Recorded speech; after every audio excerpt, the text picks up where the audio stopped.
companies are not allowing themselves. They're literally shooting themselves in the foot. Almost myopic focus on their stock price. And so if they are really concerned only about their ticker and certain KPIs, then it kind of sucks out the personality of any content that is put onto social media, and it makes it unemotional, elicits no emotional reaction. And so they talk about changing hearts and minds, they talk about public perception, but at the same time, they literally take away any possibility of creating emotion, which is the root cause of any kind of change in perception that's possible.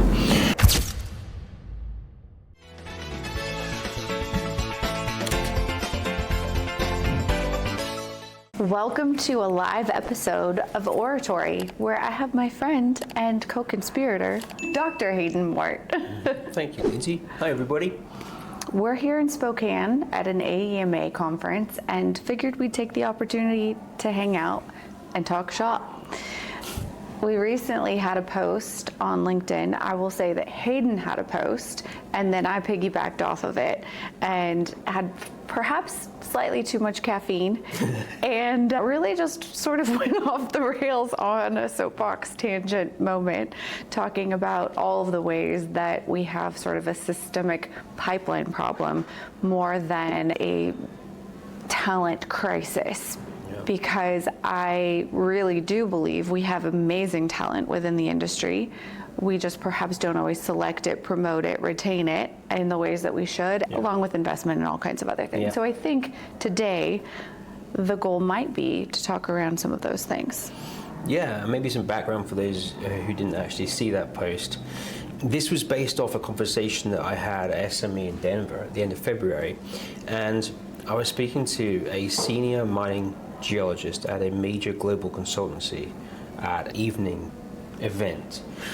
And we were talking about the talent pipeline, I was about communication, and he said, you know what, Hayden, talent crisis is, and he said a bad word which I probably shouldn't say on your channel.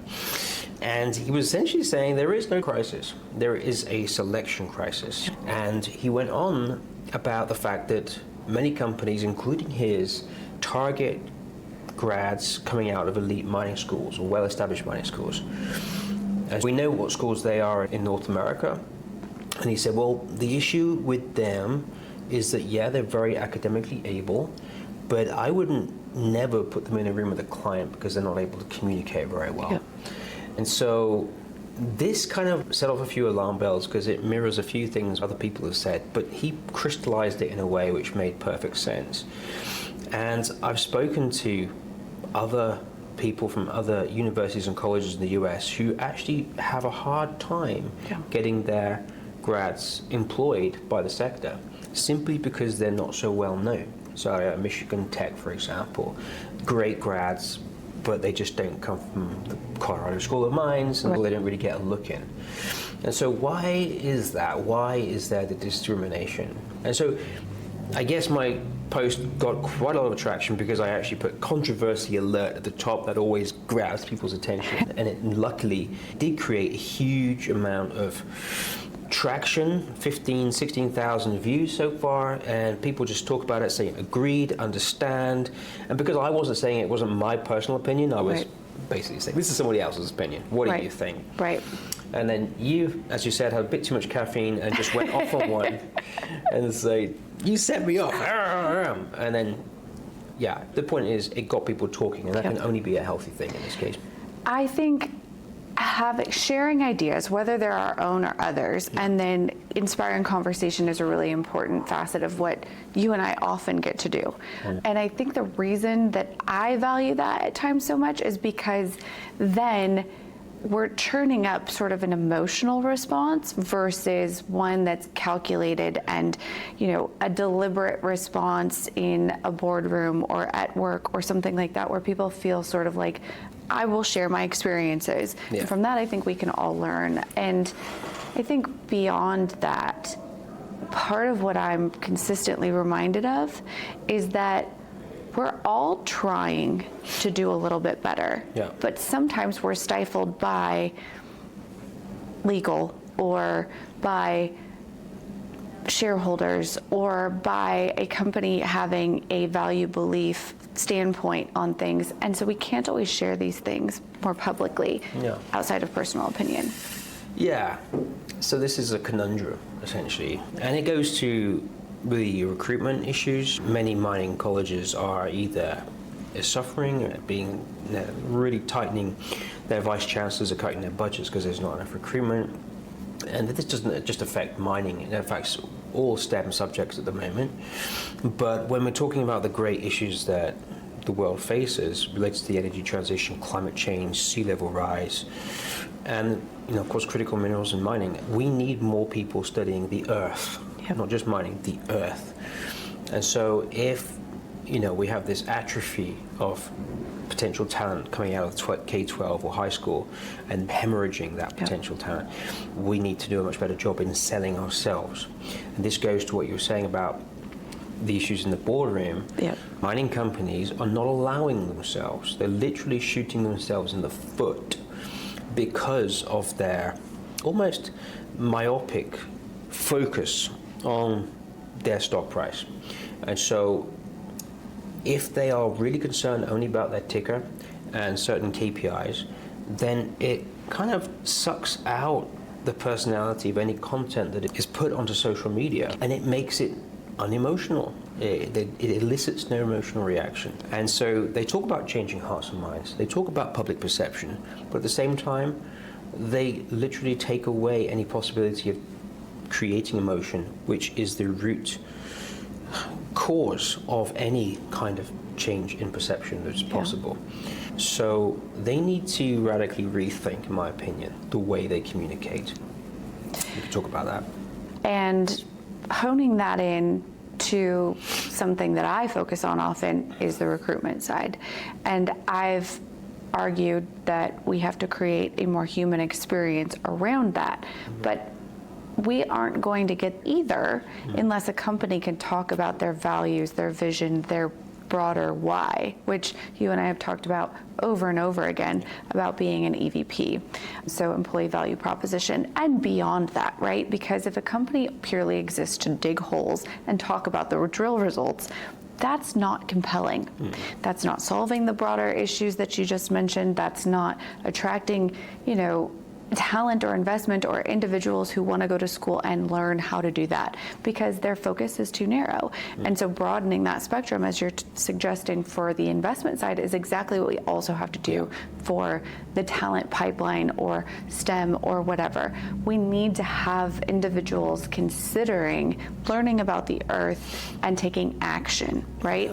And with that, they'll understand how to invest in it better, how to impact it differently from policy, from any level of contribution. And so humanizing and emotions and all of these compelling whys are what you're saying we're stripping out of it, and I agree, but that's exactly what needs to be in it. Yeah, and I empathize with them.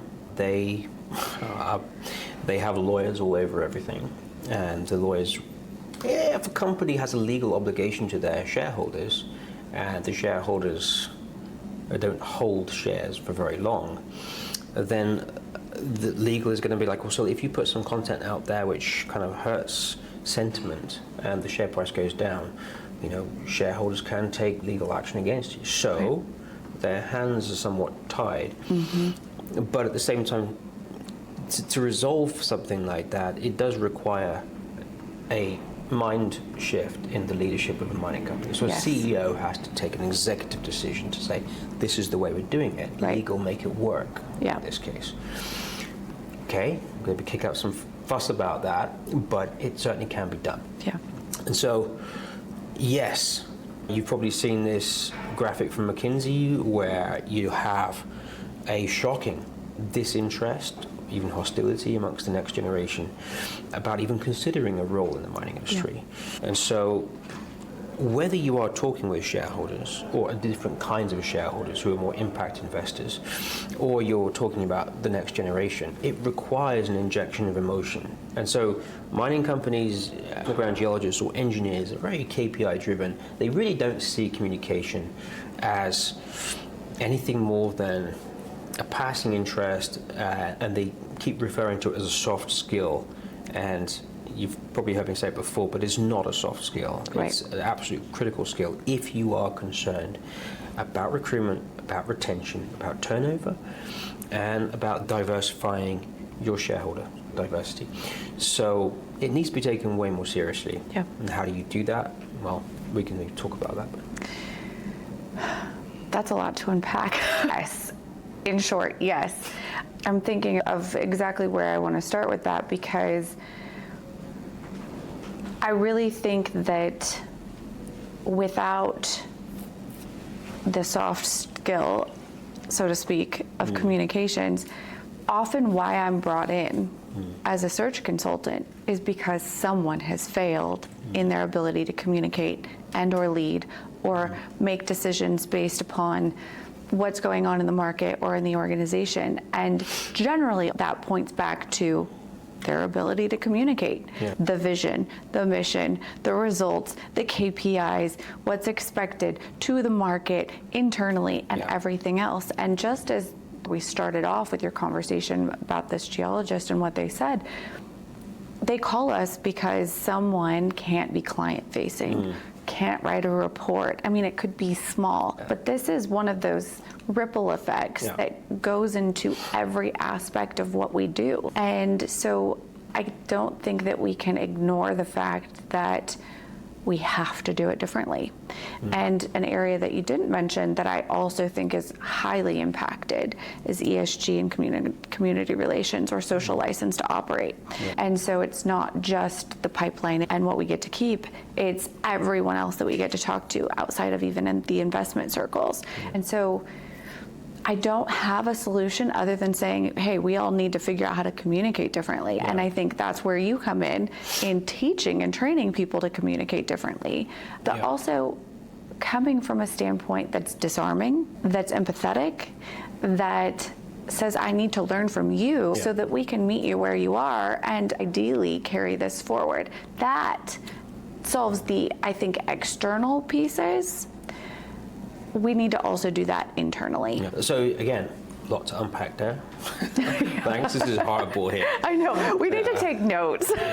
Who can have the most stuff to unpack? So, yes, so I would say that with the external facing part, the issues that what you said about me teaching how to do this like differently, the way it's done right now is a little bit confrontational. So a mining company would have, let's talk about social license to operate. Reputation, according to Weber and Shandrick, they say reputation is worth 76% of a company's market capitalization. 76%. Forget about what's in the ground and what you sell. It's a reputation. But that makes sense if you actually know about it. Like Tesla was like the richest car company in the world before they even sold a car, because people believe it's just the perceived value of a mining company. So if you are able to communicate value and belief, then your stock ticker will go up. That's just the way it works. So you have to get that buy-in. The way mining companies communicate now has the opposite effect. It caters for speculators, not shareholders. So how do you get around that? So if you could imagine being an ESG investor or an impact investor, you look at the company's socials, you look at how they're engaging with the community. It comes across, well, this is the punchline, gets that. What happens is a company will come up with some community engagement thing. So a concern that the community has. And then underneath, the mining company will say, in reality, this is the case. And we're being 100% transparent, and we're ticking all the ESG boxes and all that kind of stuff. People are worried about groundwater contamination. This is the truth. Rubbish. Doesn't work because they're a mining company. And as we know from all the research, mining companies start from a position of either ambivalence or hostility from the general public. And therefore, they're subject to something extremely destructive, the advocacy paradox. You can't advocate for something you have a vested interest in. You could be telling the truth 100%. You could be 100% transparent.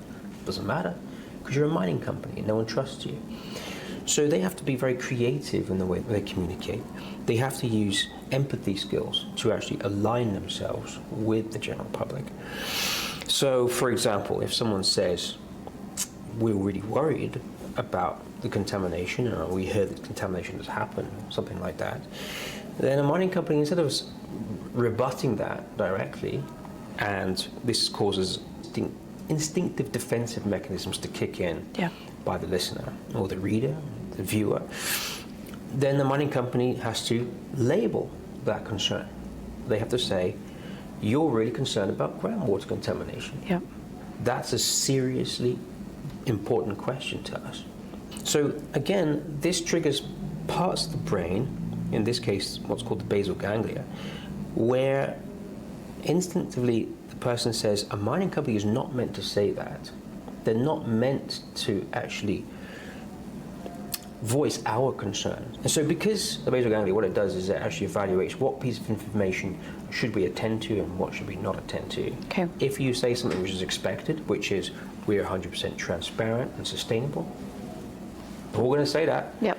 It goes in there and out the other because the basal ganglia is not activated. Okay. You say something like, you're worried about water contamination, and we are too. Yep. That's unexpected. People pay attention to that. Okay. So you're aligning themselves, you're actually voicing their concerns, you're also becoming their allies, you're actually stepping into their shadow, so to speak. And then after that, you ask them to unpack it for you and help them co-collaborate the solution to their concerns. Yeah.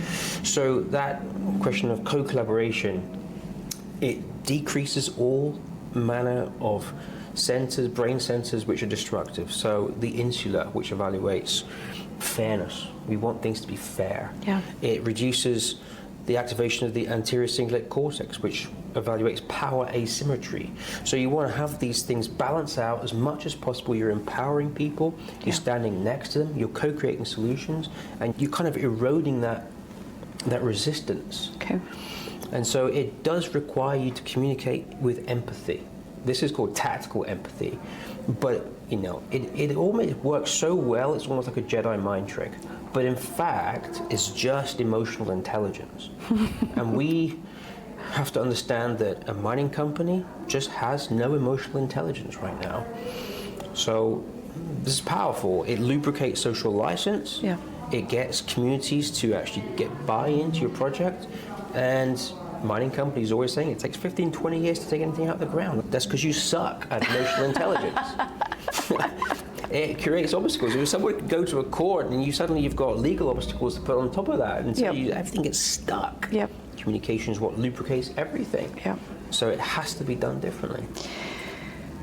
Okay. So you said a few things, and I feel like you said tactical empathy. Yes.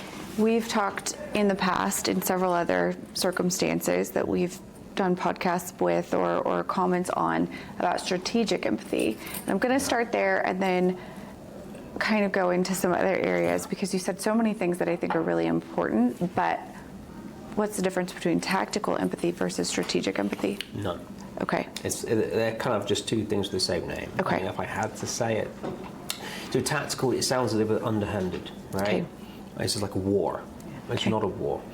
It literally means you are aligning yourself with people. Because at the end of the day, if someone says that they're worried about tailings or contamination, they're worried about it. Right. They're human beings, right? Right. Let's start with that fact. They're human beings with concerns. So if you see someone who's hurting or crying or something like that, your human instinct should be to understand what's going on here. Yeah. For some reason, when money's involved or when a project is at risk, no. We mustn't try to understand that person. We must label them a NIMBY, right? Which is a derogatory term. Right. We must say to them, look, if it's not grown, it's mine. Yeah. In other words, it's calling them a hypocrite. Yeah. You're calling them, you're coming across as arrogant. And so there's no emotional intelligence there whatsoever. I agree, and we've seen it, right? I mean, I've was at PDAC several years ago, walking from the convention center to the Royal York, and there's a big protest in the middle of the street while they're using things that have been, take mining to create, with very little or zero awareness to the realities of it's necessary, right?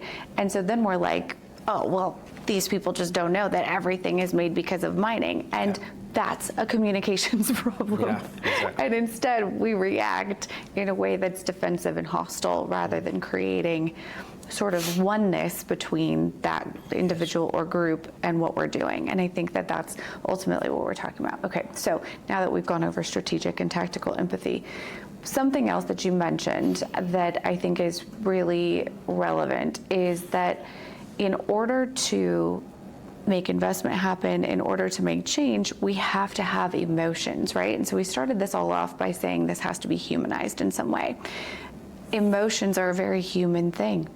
And I think we have an industry built on an enormous amount of very technical individuals who lean on facts and data and charts and everything else. And so it feels foreign for us at times to then emote, right? And so learning how we can be more human, make mistakes, admit them, meet somebody where they're at, talk about all of the concerns as something that's shared versus a you versus us scenario is part of what all of this is from my perspective.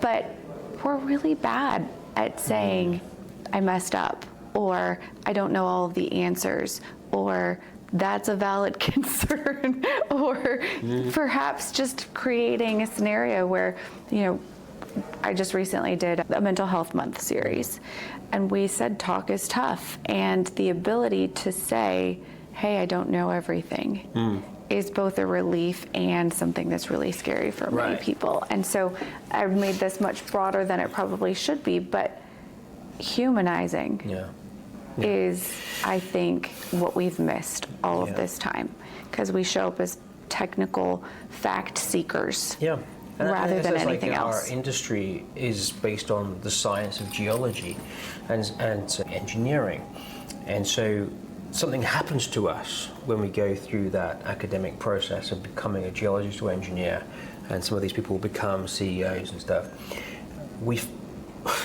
The ability to communicate is actually taught out of us. Yeah. We become there's three pillars of communication that the Greeks, actually Socrates, actually figured out by himself. There's ethos, logos, and pathos. Okay. So logos, we are super awesome at. It is the data to back up what we have to say. Yep. That's what we're taught to do at university. Yep.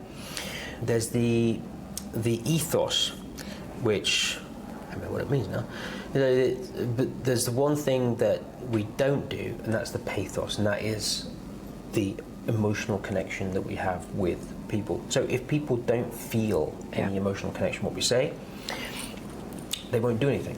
Yep. And it's really clear that the stock market is all psychological. That's why it's so hard to predict. Yep. It is based on a human endeavor that we've created to make wealth. But economists will be the first to tell you it is a very, almost purely psychological phenomenon, these ups and downs. So if it is psychological, if it is based up here, and it requires emotion to operate, then why aren't we leveraging that? Yeah. It seems to be like a missed opportunity, and the reason it's not being leveraged is because that ability to leverage empathy is just taught out of us at university. Yeah. So that's a huge problem that is kind of unique to the industries that extract resources from the planet. And so that needs to be taught back to them. They need to be given the tools and actually chart a way forward that protects their capital. Yeah. That's the $100 billion quest, as far as I'm concerned. If you can create wealth, increase your capitalization based on empathy, and communicate with different kinds of investors. Let's say the ESG market, which is projected to reach $56 trillion this year. Mining is seeing barely any of that, right? Because they won't touch it with a barge pole. For good reason, they just don't trust us. Yep. If we can tap into that, we can adjust the way we communicate and actually talk to these people, then we might actually solve a big part of this capital problem that we have in the mining sector. And this links back to what we were talking, or you just mentioned about a PDAC, where they walk past, they just don't engage with the protesters. We make the assumption, I don't know how we come to this assumption, that those protesting don't know that their phones are based on minerals from the earth. They know. They're not stupid. If we tell them, they'll just become defensive about it. It doesn't work. But they know very well. And the reason I know is because I've actually spoken to the founder of one of the biggest environmental movements in the world. And they're like, yeah, I can't say if it's a he or she, but they say, yeah, I know that. Absolutely know that. Yeah. It's just that I can't get behind them because of malpractice, because of environmental screw-ups, because of bribery and corruption, which happens quite ubiquitously in some countries. Yeah. So how can I get behind that? How can I get behind industry standards which are built by industry, right? That is a conflict of interest. Yeah. We would not trust a student to mark his own work. Yeah. We wouldn't trust a judge to adjudicate a case involving their own son or daughter. Yep. We wouldn't trust the mining industry to mark their own homework using their own standards. Yep. So how are we going to do this? And hypothetically, yes, the person said we could get behind mining if it was truly independent. And then suddenly, this goes back to neurology. Suddenly, if you have a major environmental group able to endorse a mining operation, what's this going to do to the psychology of an ESG investor? This is evidence against interest. The basal ganglia is like, what the heck is going on here? Let's pay attention to this mining operation. Maybe this is something I can get behind. Right. If we've got Greenpeace's or XR's stamp of approval on this, it must be somewhat legitimate in terms of what they're giving back to the community and their protections. So yeah, there is a way forward. It's just that it's the Titanic. We're trying to shift it, and it's hard. It is hard, and I guess I fall into two camps often. Either I'm only talking to people that are trying to influence this change, and I'm seeing optimism to some degree, and saying okay, this is still more of a conversation today than it was 10 years ago, and certainly more than it was 20 years ago. And therefore, we must be making progress. Or I come from a conference, I was just in New York, and part of the session that I sort of moderated talked about a lot of these things, but from an ESG and investment and social license perspective, that mining companies, despite political or global instability, chaos, changes of regime, whatever, that they understand that they don't have any latitude to screw up anymore, and so they're trying to operate at the highest standards they can in order to kind of keep their ability to operate or get permitted and move forward, because they want to make money, they want to do the right thing. And so there's a lot of internal pressure at companies. And so sometimes I'm like, rose-colored glasses, everything is getting better. And then other times, we see situations not come to fruition. We see the junior market continues to be underfunded. We don't have the people coming into the industry. We don't have the acceptance from a Greenpeace, from all these other places. And so then it's like, wait, where are we in this sort of landscape? And I don't know that either of us have that answer. If you do, please tell me. But where are we? And how do we chip away at this? So that perhaps we can have somewhat of a united front or tools to employ to ripple out and do better. Yeah, so again, a lot to unpack, but... God forbid I have a simple question. It's the trust. It's like I'm with you until halfway through, and I'm like saying I have a crystal. I know. You're just like, Lindsey, stop talking and let me respond. Stop right there. We need a buzzer. Let me inject. We're in bad shape, and the reason I say that, I don't want to be I'm a very optimistic person, but yes, the silly season is now all year. There's mining conferences every week. There's one happening right now in the UK, for example. And they are talking about Same thing. So Yes. now there's one in Riyadh, and then after that, people scoot down to South Africa for Indaba, and then go over to Mines and Money, then over to SME, then over to PDAC, and it's just non-stop. And you have the same sessions pretty much every time about how we can, go on trust, Yep. as if this is something new. And we have the same faces talking about trust, and people go away feeling empowered, Yep. and posting on social media saying, great to be here. Yep. And anyway, it's frustrating because, okay, there are things happening behind the scenes, but I don't see a on-the-ground shift Yep. in the public perception. Yeah. And the reason for that is because we still keep making the same mistakes. So mining advocacy groups will continue to produce content which is essentially minerals in smartphones, minerals in military, if it's not grown, it's mined, and just talking about everyday objects around your house which are built on mining, fireworks if it's 4th of July, Yeah. and putting that on LinkedIn, right? Yeah. Sorry, I feel like it might push someone's buttons the wrong way, but no one goes to LinkedIn. No member of the public you want to convince go to LinkedIn. This is the biggest echo chamber that nobody ever looks at. So we have to go to where the public is. We have to mirror their concerns, and we have to use tactical empathy to align ourselves with them if we want any hope to bring them to us. And that is never, as far as I'm concerned, that is never very clearly vocalized. Now, Ritesh, for example, CEO of AEMA, has spoken very clearly and gives some hard truths. So saying the mining industry is one of the only industries which is basically guilty until proven innocent. Yeah. There are competency issues, there's a trust deficit, it looks like we can't do the right thing, or it looks like we do things wrong where there's a disaster. And so he's basically saying, he talks a lot about trust, how we can build that trust back. Yep. Then the mining companies don't do anything about it particularly, and they still continue the safe, when I say safe, legalistically corporate, safe way of communicating, because they are communicating for their shareholders. Yeah. And that's it. They're not communicating for communities Public. and the public. That needs to change. Yeah. So you've triggered a few things for me.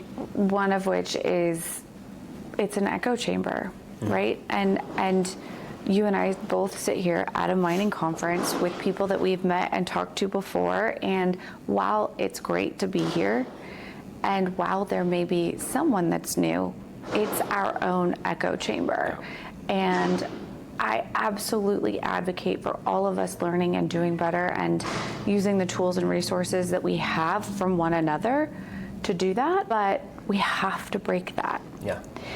And that's the part that we continue to fail at. Yeah. And we see that with the systemic pipeline problem. Kids are not going to school, they're not interested in it. They don't even know what mining is. Yeah. And I crassly say this, but like the statistics prove it. We have 13 or 14 mining schools left in the US that are accredited, but that doesn't mean that we don't have schools churning out awesome STEM majors, individuals from trades, all kinds of other stuff, because as we know and talk about, we have people from a variety of backgrounds. I sit on a committee and it's really focused on growth for an association. While that's great, part of what they brought this committee together to do was to challenge the current membership and expand, right? Yeah. So we ask a lot of qualified questions. What does growth look like? All these reasonable things. And I said, they said, well, we'll just go to the STEM schools and we'll just go to the mining schools and we'll talk to them about X, Y, and Z. And I'm like, that is a missed opportunity because, as you said, we're training it out of these individuals of how to communicate more broadly with empathy or tactical empathy on what we do. Yeah. Why not approach a very different marketplace that would be HR, legal, somebody in a teaching capacity, so that they then also understand that they can influence and impact change and help us learn to communicate from a very different angle. That, often I say part of where I always get imposter syndrome in being part of this industry is that I don't have a technical background. Yeah. I'm not a geologist, I'm not a mining engineer, X, Y, and Z. But like, that doesn't mean that I don't belong, that I haven't done the work to try to figure out how to do this. And I think that we just have, continuing to talk about silos and narrow perspectives, we're going to STEM majors and we're saying, hey, you're interested in being an engineer, come to mining. Yeah. Why not go to somebody that says, hey, I really care about the earth, but like, I like teaching people. Let's talk about it from a very different standpoint. And so yeah, another big soapbox moment for me, but like, this continues to be the case. In some ways, this goes to this whole subject of diversity. When I say diversity, I mean diversity of thought. And so the way we target kids and people going through academia. And so you're absolutely right, we shouldn't be only targeting geologists. And it's pretty well known now and accepted by, you know, the almost $1 trillion companies like Apple and Microsoft, that they do need to cast their net very broadly. Yeah. They do need to bring people aboard who are creative. And so right now, I would say that the mining industry is one of those industries which really do need creative thinkers, not just for, you know, pattern recognition or the ability to communicate, out-of-the-box thinking, dyslexic thinking, some kind of, you know, we talk about neurodiversity, even, you know, people with level 1 autism can be absolutely very powerful in bringing something unique to the table when it comes to creating unique insights into a data set, the geology. It's so much untapped talent, which often is failed by the school system, by academia, because they don't fit the standard. Yeah. If the industry really wants to be successful, they need to cast their net a lot more broadly. And so that does mean actively targeting non-traditional mining schools, because those are the schools where kids who haven't fitted the mold of traditional high school education, because they didn't get the grades, right? But they're normally, on average, this is already a generalization, but on average, they're more creative. Maybe not the most brilliant academically, but they compensate that in spades with creativity. And now with AI coming on the scene, it is widely accepted by the Apples and the Microsofts and the intelligence agencies that the most powerful synergy is between those who are creative and AI. So if you combine a very creative person with AI, you get incredible results. Wow. And AI is taking over mining too right now. Yep. So it just makes financial sense. And the industry is incredibly KPI driven. Yep. So for me to convince them to change and for you to do so, we need to talk their language. Yeah. That's empathy. So KPIs, okay? Performance, retention, turnover. Yep. Your market capitalization. Okay? You ticking these boxes in terms of diversity, because it's going to help your bottom line, right? That's the whole point. And so the way we target is essentially a function of our ability to communicate. And so we get that right, then it ticks a whole plethora of KPIs, which can only be good for the market capitalization of a company. So yeah, again, lots to unpack. You know, by the time we're done with this, we're gonna need a nap. Okay. I love that you brought this up, because I think cognitive diversity is really, really important. And that's part of us breaking out of the silo or the echo chamber that we're talking about, whether it's LinkedIn or our own groups or being a technical person or whatever that really looks like, right? And that you brought in AI, because I think my argument has been, if we don't have enough people coming into this and we have a wave of individuals looking to retire imminently, that knowledge transfer has to happen internally. And how does it happen? And to me, technology will help bridge that gap internally, but that doesn't still get us all of the people interested in mining. I think we're starting to get a little sexier by implementing cognitive diversity and AI and some other stuff, but it's not enough still to like not have that compelling value, vision, mission. How do we save the world collectively and get all of these creative thinkers coming in to subsidize the technical thought and can do of our STEM individuals, right? Yeah. Because I think technology and cognitive diversity and creativity is really what's going to get us through this next time period. Yeah. Without feeling a massive crunch. And quite frankly, we're already having to get creative. And it is my absolute favorite part of what I get to do is when I work with a client or a company that says, we know that we're asking for a unicorn. Here is the ingredients that we want. And then I say, okay, well, that might take a while, or a human cloning device, whatever you want to pick. But like when we can employ creativity and look at all of the added things that somebody, a human, brings into the equation, sort of where magic happens if they allow it. And we're gonna have to get more creative and allow that. And I think that will propel us to move forward. We just need to do it more often. Yeah, and I think too often companies see diversity as a kind of DEI boxed exercise. Hey, we've got certain percentage of neurodivergence, or women, or whatever. This is not the point. The point is your language. Your language is the bottom line. You will be more successful if you have diversity of thought and cognitive diversity. And everyone can look different and still think the same. Yeah, exactly. And I think that's what we've seen. I'm not to totally derail this, but to echo that, I was on an EDI panel at SME 5+ years ago at this point, and an individual who's since recently retired from Caterpillar said, look, we had all of these metrics for EDI, DEI, whatever we call it, and we were meeting them. But everybody thought the same because we were all trained from the same place, and so there was actually visible diversity, but no cognitive diversity, and we continued to fail. And I loved that somebody from a big OEM was willing to come into that room and spit facts at that point, because even now it's sort of a bit of a dirty word, and I am not going to get on the soapbox of why we need various types of diversity, but cognitive diversity, let's just start there. We all need to be thinking differently and coming from different areas so that we can solve these big problems.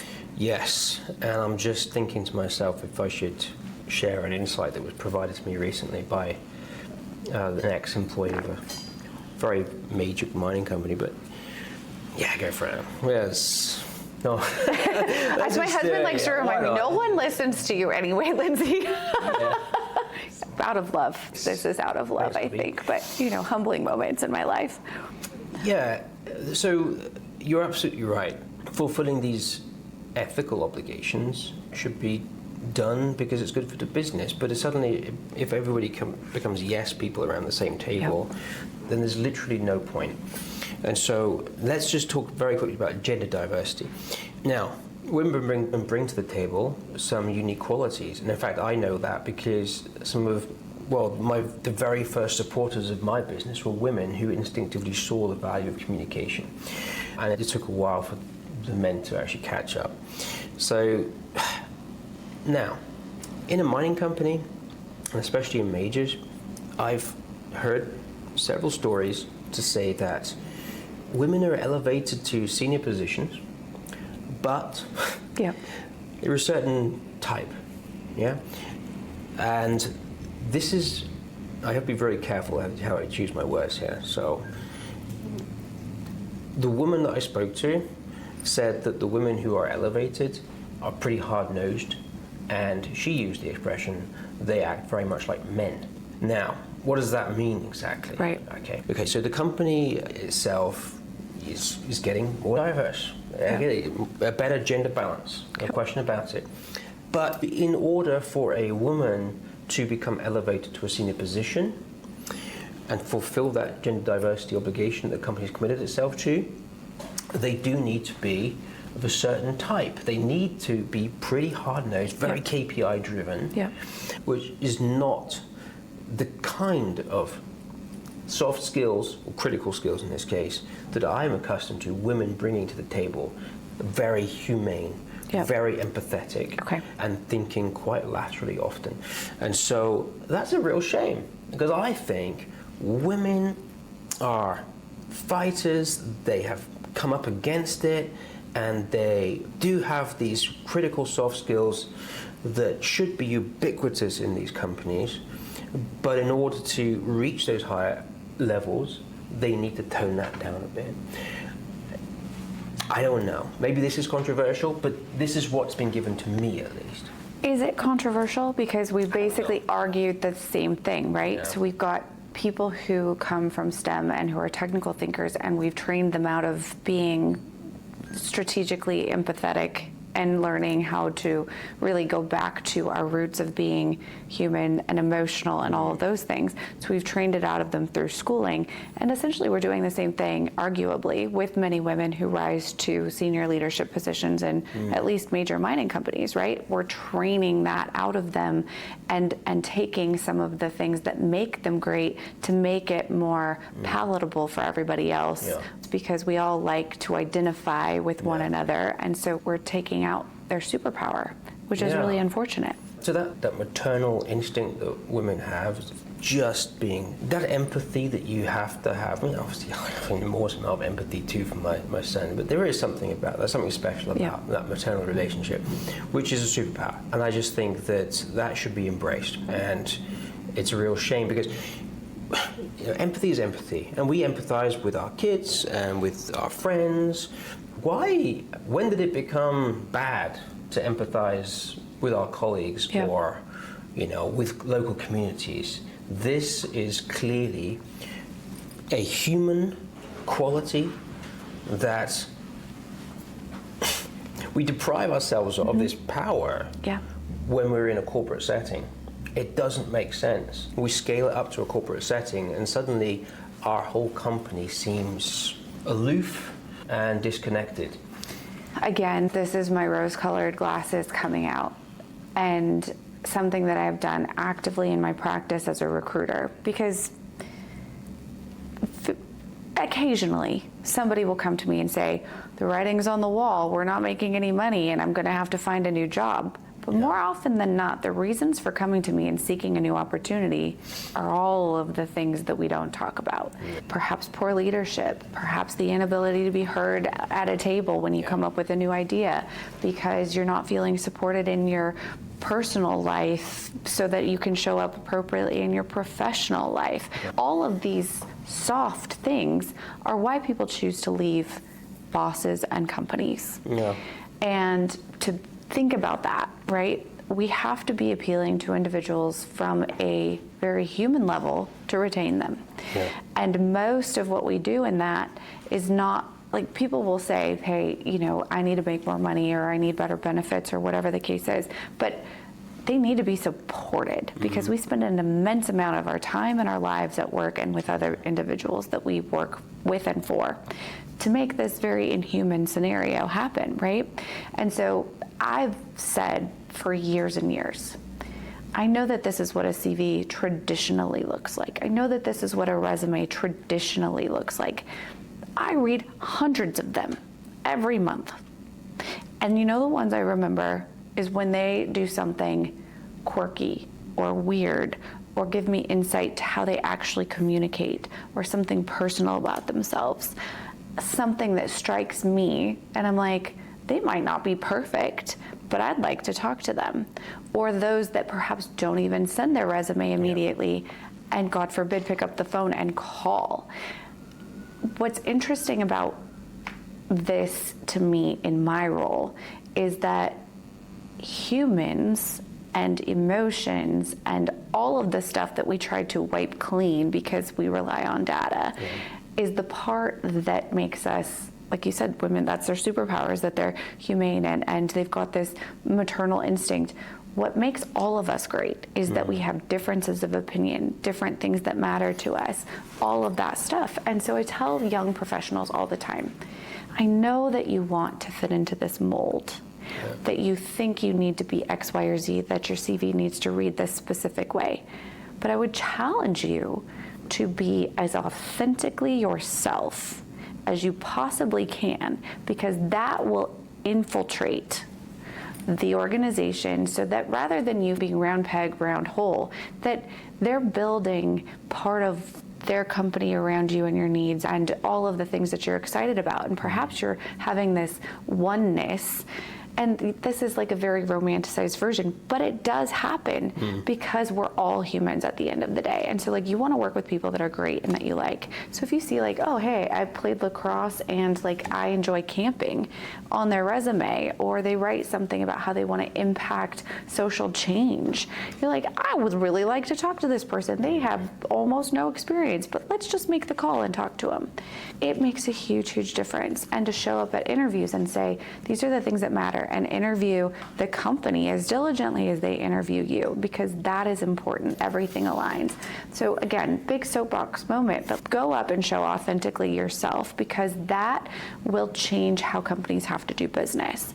And this is a positive ripple effect from my experience that companies are not really very prepared to answer. But as we have this sort of what I assume will be a tidal wave at some point of young, values-oriented individuals, will have to respond, and that will influence what we're talking about today as well. Obviously, recruitment is your area, but I completely agree with that. I would say what links that to everything else we were saying is emotional intelligence.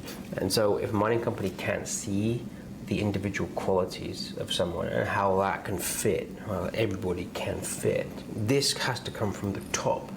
And a CEO, they need to exemplify that in the boardroom, so it filters down. So that whole culture of diversity needs to be exemplified on a day-by-day basis. But just to throw another spanner in the works, I heard, and you're going to tell me if this applies to the mining industry, that people now reverse engineering their CVs to work with AI. Yes, absolutely.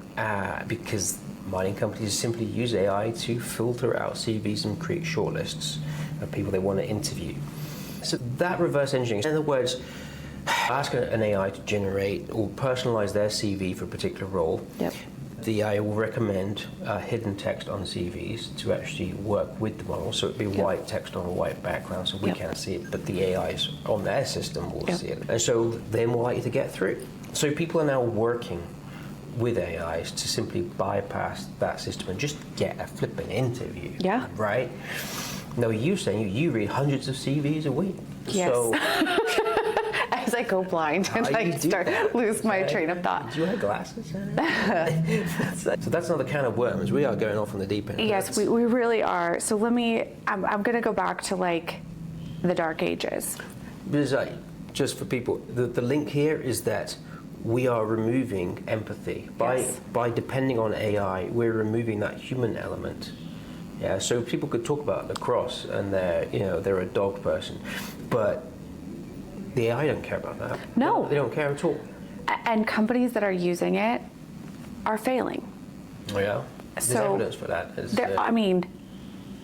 I get called in all the time because they've had a rollout for 6 months, 12 months, 18 months, and then they're facing attrition internally because the team members are picking up the slack for that. So everybody's overworked and absorbing all extra responsibilities, and then they're like, well, I'm going to leave if we don't get X finally. Cycle. It's a very vicious cycle. So by not looking at resumes and thinking about skills-based hiring and human elements of what people bring, and say that these are their experiences, and perhaps we don't check off every box, but let's have a conversation, because maybe they just suck at writing a resume, or maybe they're not using AI to help them bring out all of their strengths. We're not always great self-promoters, and resumes are a great piece of information to self-promote. And I think this has changed a bit more recently, but I see lots of bad resumes all the time, and it doesn't mean I don't make the call. And again, going back to the dark ages, my dad started a company 40 years ago. I grew up literally picking resumes off of a fax machine and out of our mailbox, and every single one got read. Got coded, got put into a filing system, and then you have to remember how it was filed and all the rest of the things, and now we do that all digitally, and it's all in a database and in a cloud system. But people used to call and follow up and say, hey, Robert, Lindsey, Jim, whoever was there, I sent a resume, did you get it? God forbid it got lost in the mail, or the fax didn't come through, or whatever, right? So they would call. And then all of a sudden you have a human piece of evidence to subsidize their resume. People who call and follow up almost always make it at least to the next stage of my screening process. Let me tell you how often that happens now that people assume that you get an email. Let me tell you how many resumes and emails I get a week, like either through our website or to me directly. I wind up with roughly 150 emails a day, average. Probably about 75 of those are follow-ups to interviews, and about 75 others are resumes. That's a lot of resumes to screen. Wow. I would say less than 1% of those individuals call. Wow. That's the differential in that case. And so, like, this has changed things radically. Yeah. I'm a big believer, as I'm a glass half full person, but AI is being used very poorly with regards to this. But I can imagine that if you tweak it and you actually give preference to human skills, that it still could work.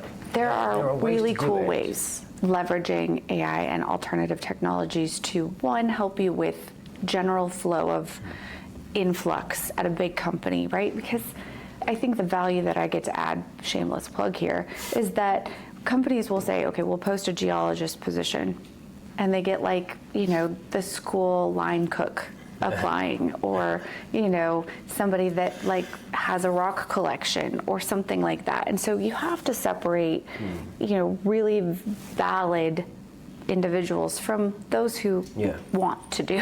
Sure. and so there is a place for it, and it's not just to say it's there, right?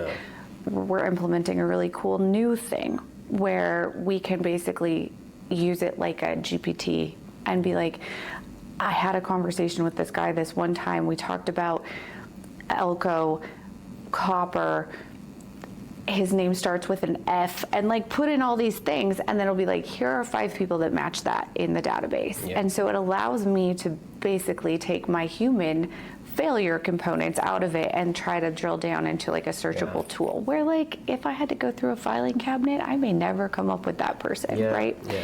And so there are cool ways of leaning into that technology and how to talk to people and whatever.